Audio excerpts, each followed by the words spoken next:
শিক্ষার্থী বন্ধুরা আসসালামু আলাইকুম। আমার ঘরে আমার স্কুল অনুষ্ঠানে তোমাদের সুস্বাগতম। আমি মোহাম্মদ আব্দুল জলিল, নবম এবং দশম শ্রেণীর গণিত বই থেকে অধ্যায় 16 আজকে এক্সারসাইজ 16.2 থেকে কিছু অঙ্ক শিখব। এক্সারসাইজ 16.2 এটা লার্নিং আউটকাম হলো আমরা এখান থেকে ত্রিভুজ ক্ষেত্রের ক্ষেত্রফল, রম্বসের ক্ষেত্রফল, বর্গক্ষেত্রের ক্ষেত্রফল, সামন্তরিকের ক্ষেত্রফল এবং তার পেরিমিটার জানতে এবং পরিমাপ করতে পারবো। আমরা প্রথমে আসি চতুর্ভুজ। চতুর্ভুজ আমাদের 4 ধরনের আছে। এর মধ্যে আছে আয়তক্ষেত্র, বর্গক্ষেত্র। আয়তক্ষেত্রের ক্ষেত্রফল হলো লেন্থ ইন্টু ব্রেডথ, অর্থাৎ আয়তক্ষেত্রের ক্ষেত্রফলকে আমরা দৈর্ঘ্য ইন্টু প্রস্থ বলে থাকি আর কি। এবং আয়তক্ষেত্রের কর্ণের দৈর্ঘ্য, কর্ণ মানে হলো ডায়াগোনাল, এটার দৈর্ঘ্য হলো √L² প্লাস B²। এরপর আমরা যে বর্গক্ষেত্র করছি, বর্গক্ষেত্র হলো যে চতুর্ভুজের 4টা বাহুই সমান থাকে আর কি, তাকে বর্গক্ষেত্র বলে এবং এর প্রত্যেকটা কোণও সমকোণ হয়। এর ক্ষেত্রফল হবে A into A, that is A²। এবং প্রতিটি কর্ণের দৈর্ঘ্য হবে √A² plus A², L² plus B² এর জায়গায় যদি আমরা A এবং A লিখি তাহলে আসবে √A² plus A², that is √2A², তার মানে এটা আসতেছে √2A। আরেক ধরনের চতুর্ভুজ আছে আমাদের সামন্তরিক এবং রম্বস। সামন্তরিকের ক্ষেত্রফল এটাকে বেস ইন্টু হাইট বলতে পারি আমরা, অর্থাৎ ভূমি গুণন উচ্চতা, অথবা এটার আরেকটা ফর্মুলা হলো half into product of diagonals, that is half into D1 into D2। Rhombus এবং সামন্তরিকের ক্ষেত্রফল দুইটাই আমরা একই ফর্মুলায় ইউজ করতে পারি। এটা একই জিনিস, ক্ষেত্রফল হবে বেস ইন্টু হাইট। রম্বস হলো 4টা বাহু সমান, আর সামন্তরিক হলো অপোজিট বাহুগুলা সমান থাকে আর কি, অর্থাৎ বিপরীত বাহুগুলা সমান এবং সমান্তরাল থাকে। তাহলে রম্বসের ক্ষেত্রফল হবে বেস ইন্টু হাইট অথবা half into D1 into D2, half into কর্ণদ্বয়ের গুণফল। এরপর আমরা ট্রাপিজিয়াম। ট্রাপিজিয়াম কাকে বলা হয় অ্যাকচুয়ালি? ট্রাপিজিয়াম হলো দুইটা সাইড প্যারালাল থাকবে, but all sides will be unequal, এবং দুইটা নন প্যারালাল সাইড হবে আর কি, অর্থাৎ দুইটা সমান্তরাল বাহু থাকবে এবং দুইটা অসমান্তরাল বাহু থাকবে। এই ট্রাপিজিয়ামের ক্ষেত্রফল হলো হাফ ইন্টু সমান্তরাল বাহুদ্বয়ের যোগফল ইন্টু তাদের ভিতরে দূরত্ব বা উচ্চতা বলা হয় আর কি। তাহলে সামন্তরিকের ট্রাপিজিয়ামের ক্ষেত্রফল হবে half into A plus B into height. সুষম বহুভুজ, একে রেগুলার পলিগন বলা হয়। সুষম বহুভুজ হবে যে বহুভুজের সকল বাহুই সমান থাকবে। আমরা এখানে ফিগার আঁকে দেখাইছি, সব বাহুগুলো সমান আছে আর কি। এটা ওটাকে বলা হয় সেন্টার, কেন্দ্র। ওর থেকে এটা যে কোনো একটা ভার্টেক্স বা যে কোনো একটা শীর্ষবিন্দুর যে দূরত্ব থাকে এটাকে আমরা A দ্বারা ডিনোট করি। সুষম বাহুভুজের ক্ষেত্রফল হবে n²/4 cot 180 degree by n, যেখানে n হবে বাহুর সংখ্যা, অর্থাৎ কয়টা বাহু আছে। যেমন এখানে আমাদের 6টা বাহু আছে, এই 6টা বাহু থাকলে আমাদের n এর পরিবর্তে 6 বসাবো। এবং A মানে হলো কেন্দ্র থেকে শীর্ষবিন্দুর দূরত্ব, অর্থাৎ distance from the centre to the vertex. তাহলে সেন্টার থেকে ভার্টেক্সের ডিস্টেন্স যদি A হয় এবং cot 180 ডিগ্রি বাই n, এটা দ্বারা আমরা যে কোনো রেগুলার পলিগনের ক্ষেত্রফল বের করতে পারবো। 16.2 একটু বড় চ্যাপ্টার এবং এখান থেকে বেশ ইম্পর্টেন্ট অঙ্ক আছে। আমরা যদি 16.2 এর 2 নম্বর অঙ্কে আসি আর কি। একটি জমির দৈর্ঘ্য 80 মিটার, প্রস্থ 60 মিটার। ওই জমির মাঝে একটা পুকুর খনন করা হলো। যদি পুকুরের প্রত্যেক পাড়ের বিস্তার 4 মিটার হয় তবে পুকুর পাড়ের ক্ষেত্রফল কত? আমরা এখানে ফিগারটাকে দেখাইছি, এটা একটা জমি আছে আর কি। এই ল্যান্ডের ভিতরে এর লেন্থ হলো 80 মিটার, ব্রেডথ হলো আমাদের 60 মিটার। এটা একটা পার আছে, 4 সাইডে 4 মিটার করে আছে আর কি। তারপর বন্ধুরা আমরা অঙ্কটা এখন বোর্ডে সলভ করি। বন্ধুরা আমরা 16.2 এর 2 নম্বর অঙ্কে আসছি আর কি। আমি কোশ্চেনটা আবার বলছি, একটি জমির দৈর্ঘ্য ছিল 80 মিটার এবং প্রস্থ 60 মিটার, এবং এই জমির ভিতরে একটা পুকুর খনন করেছি এবং পুকুরের বিস্তার হলো মানে ওয়াইডথ অফ দা পন্ড, এটার বিস্তার ছিল হলো 4 মিটার। সেই ক্ষেত্রে আমাদের বলেছে আর কি যে পুকুর পাড়ের যে ক্ষেত্রফল আছে সেই পুকুর পাড়ের ক্ষেত্রফলটা আমাদেরকে বের করতে হবে।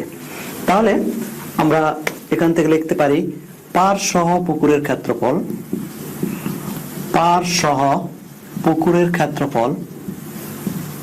আমরা এটা একটা আয়তাকার ক্ষেত্র আর কি পুকুর, তাহলে পাড় সহ পুকুরের ক্ষেত্রফল, আয়তক্ষেত্রের ক্ষেত্রফল আমরা জানি কি লেন্থ ইনটু ব্রেডথ, অর্থাৎ দৈর্ঘ্য গুণন প্রস্থ। তাহলে এটার ক্ষেত্রফল হবে 80 মিটার ইনটু 60 মিটার। এটা যদি আমরা মাল্টিপ্লাই করি তাহলে এটার মান হবে 4800 স্কয়ার মিটার। এটা হলো পাড় সহ অর্থাৎ পুরাটার ক্ষেত্রফল আমরা বের করেছি আর কি। এখন পাড় বাদে পুকুরের দৈর্ঘ্যটা আমাদের কত হবে? পাড় বাদে পুকুরের দৈর্ঘ্য, পাড় বাদে পুকুরের দৈর্ঘ্য হবে আমাদের,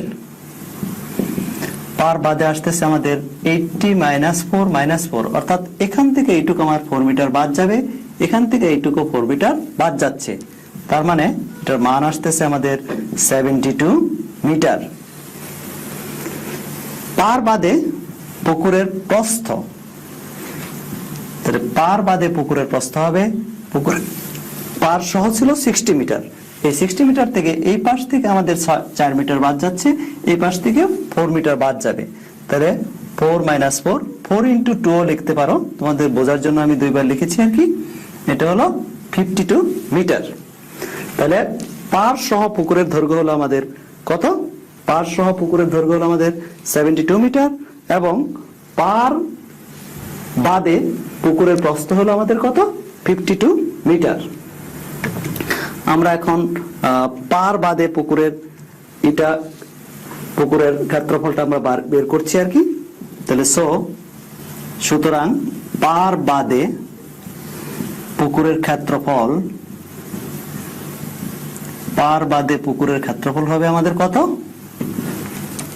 72 × 52 স্কয়ার মিটার। 72 × 52 স্কয়ার মিটার আমরা মাল্টিপ্লাই করি, এটার মান আসে 3744 স্কয়ার মিটার। তাহলে পাড় সহ আমাদের পুকুরের ক্ষেত্রফল ছিল 4800 স্কয়ার মিটার এবং পাড় বাদে অর্থাৎ এই মাঝখানের এইটুকুর এরিয়া হচ্ছে আমাদের, যেটা আমাদের শেডেড পার্ট না, সেটার এরিয়া হলো আমাদের কত? 3744 স্কয়ার মিটার। তাহলে পাড়ের ক্ষেত্রফল, সুতরাং পাড়ের ক্ষেত্রফলটা আমাদের কত হবে? তাহলে পাড় সহ আমাদের ক্ষেত্রফল পেয়েছি কত? 4800, আর পাড় বাদে পুকুরের ক্ষেত্রফল পেয়েছি আমরা 37,444 স্কয়ার মিটার। এটা যদি তোমরা ক্যালকুলেটরে সাবট্রাক্ট করো তাহলে এটার রেজাল্ট হবে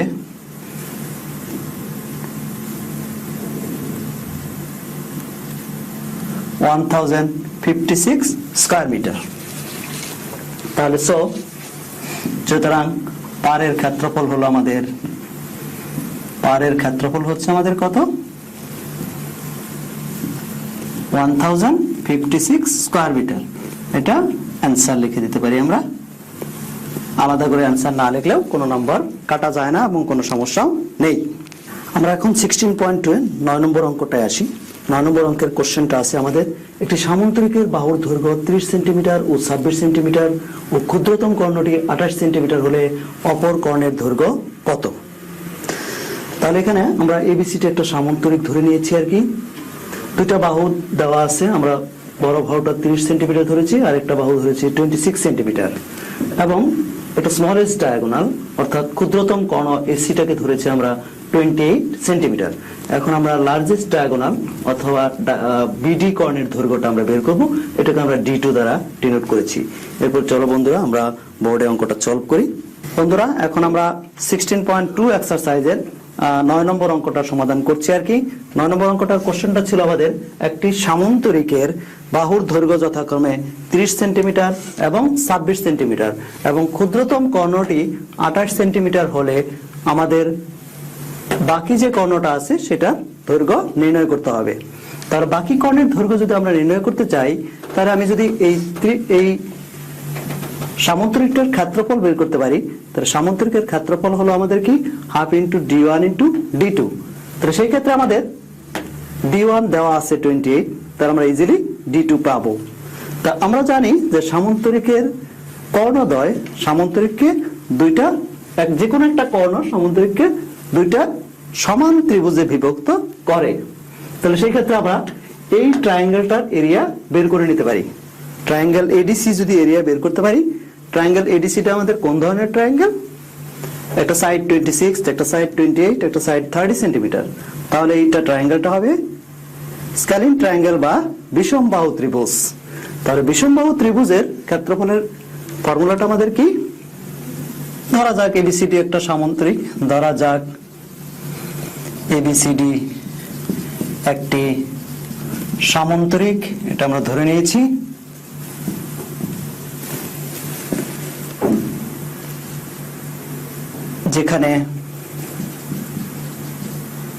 যেখানে CD is equal to 30 centimetre, AD is equal to 26 centimetre এবং AC is equal to 28 centimetre.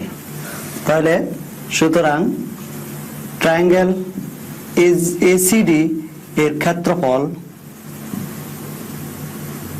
Triangle ACD যে ট্রায়াঙ্গেলটা আছে, এই ট্রায়াঙ্গেলটা আমাদের কোন ধরনের ট্রায়াঙ্গেল?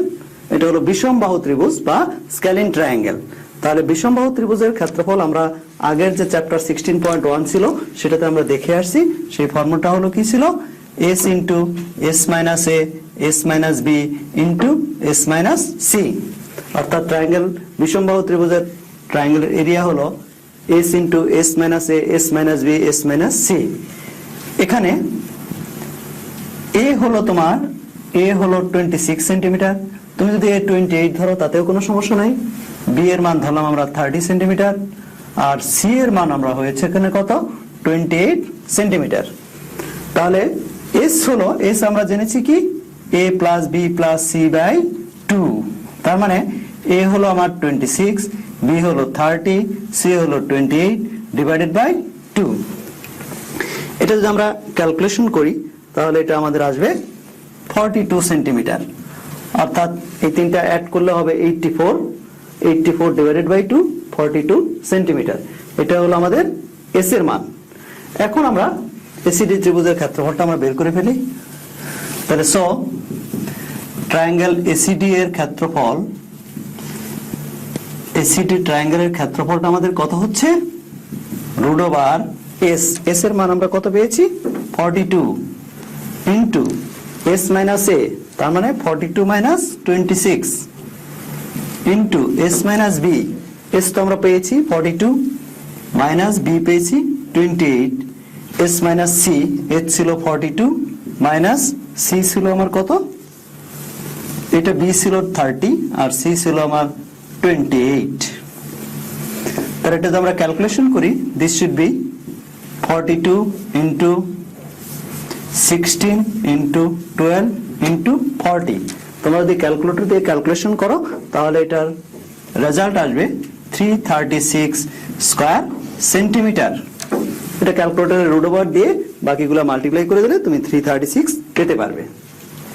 তাহলে আমরা জানি সামান্তরিকের কর্ণদ্বয় সামান্তরিককে দুই ভাগে বিভক্ত করে। তাহলে এবিসিডি সামান্তরিকের ক্ষেত্রফল কত হবে? এবিসিডি সামান্তরিকের ক্ষেত্রফলটা হচ্ছে আমাদের কত? আমরা এসিডি ট্রায়াঙ্গেল যেটা আছে, এসিডি ট্রায়াঙ্গেলের এসিডি ত্রিভুজের ক্ষেত্রফল পেয়েছি কত? 336। তাহলে এবিসিডি সামান্তরিকের ক্ষেত্রফল হবে, এটা ডাবল হবে। তাহলে তুমি এটা 2 ইন্টু 336 লিখে দাও। এটা আসতেছে আমাদের কত? 672 স্কয়ার সেন্টিমিটার। এখন আমাদের সামান্তরিকের ক্ষেত্রফল আমরা কি জানি? Half into d1 into d2। তাহলে আমরা এখান থেকে লিখতে পারি half into d1 into d2, এটার মান হলো আমাদের কত? 672। মানে আমরা অলরেডি উই নো দা আমরা ফর্মুলাটা জেনে গেছি আর কি, যে half into d1 into d2 is equal two 672। অর্থাৎ সামান্তরিকের কর্ণদ্বয়ের গুণফল হলো 672। এখন আমাদের ক্ষুদ্রতম কর্ণটা দেওয়া আছে আমাদের 28 সেন্টিমিটার, তাহলে হাফ ইন্টু D1 হলো কত 28 into D2 is equal two 672। এখানে আমরা কাটতে পারি 14। তাহলে নেক্সট আমরা এই পাশে চলে আসি। তাহলে এখানে আমাদের কি আসতেছে 14D2 হলো আমাদের কত 672। তাহলে এখান থেকে D2 এর মান হবে 672/14। এটা আমরা যদি ক্যালকুলেটরে ডিভিশন করি তাহলে রেজাল্ট আসবে হলো আমাদের 48 এত সেন্টিমিটার। সো সামান্তরিকটির অপর কর্ণের দৈর্ঘ্য is equal two 48 centimetre answer. তাহলে এখানে আমরা কি করলাম যে আমরা ফার্স্টেই কনসিডার করে নিয়েছি এবিসিডি একটা সামান্তরিক। এবিসিডি যখন সামান্তরিক ছিল সেই সামান্তরিকের আমাদের দুইটা সাইড দেওয়া ছিল 30 সেন্টিমিটার এবং 26 সেন্টিমিটার এবং একটা ডায়াগোনালও দেওয়া ছিল 28 সেন্টিমিটার। সেই ক্ষেত্রে আমাদের অন্য আরেকটা ডায়াগোনাল যে আছে, অন্য একটা কর্ণ যে আছে, সেই কর্ণটার মান বের করতে বলেছে। তাহলে ফার্স্টে আমরা যে কাজটা করেছি সেটা হলো এটা একটা বিষমবাহু ত্রিভুজ। এই বিষমবাহু ত্রিভুজের ক্ষেত্রফল বের করেছি। এই বিষমবাহু ত্রিভুজের ক্ষেত্রফল বের করে এই পুরা সামান্তরিকটার ক্ষেত্রফল এই ত্রিভুজের ডাবল, কারণ কর্ণদ্বয় সামান্তরিককে দুই ভাগে ভাগ করে। তারপরে আমরা সামান্তরিকের ক্ষেত্রফলের ফর্মুলাটা ইউজ করে দিয়েছি half into D1 into D2।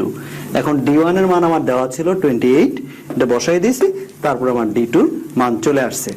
তাহলে আজকের লার্নিং আউটকাম হলো 4টা বাহু দ্বারা সীমাবদ্ধ ক্ষেত্রের ক্ষেত্রফল তুমি কিভাবে বের করতে পারবে সেটা আমরা শিখলাম আর কি। সেটা রম্বস হতে পারে, সামান্তরিক হতে পারে, সেটা চতুর্ভুজ হতে পারে, সেটা বর্গক্ষেত্র হতে পারে। এটা প্র্যাকটিক্যাল নলেজের কথা যদি চিন্তা করি তাহলে তুমি মনে করো একটা ফ্ল্যাট কিনবা, সেই ফ্ল্যাটের শেপটা কতটুকু আছে আর কি, সেটা তুমি ইজিলি ফ্ল্যাটটার এরিয়া কতটুকু হবে সেটা তুমি এই অঙ্কগুলোর মাধ্যমে খুব সহজেই বের করে নিতে পারবা।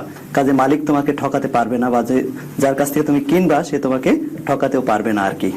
বন্ধুরা, তোমাদের জন্য আমরা বাড়ির কাজ দিয়েছি। তোমরা এক্সারসাইজ 16.2 থেকে 10 নম্বর, 14 নম্বর এবং 16 নম্বর অঙ্ক করবে।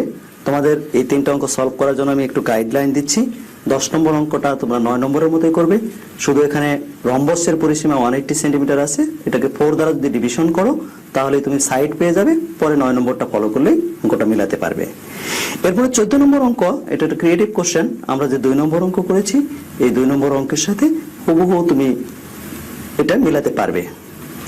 16 নম্বর অঙ্কের জন্য আমরা যে ফর্মুলাগুলো দিয়েছি এই ফর্মুলাগুলো তোমরা ইউজ করে এই যে শেপগুলো আছে, ডিফারেন্ট কাইন্ড শেপ এখানে আছে, ট্রাপিজিয়াম আছে, রেক্টেঙ্গেল আছে, এই শেপগুলো ইউজ করে তুমি ফর্মুলাগুলো ইউজ করে এই শেপগুলোর ক্ষেত্রফল বের করতে পারবে আর কি। তোমরা এই প্রোগ্রামটা আবার ইউটিউব চ্যানেল অথবা ফেসবুক চ্যানেলেও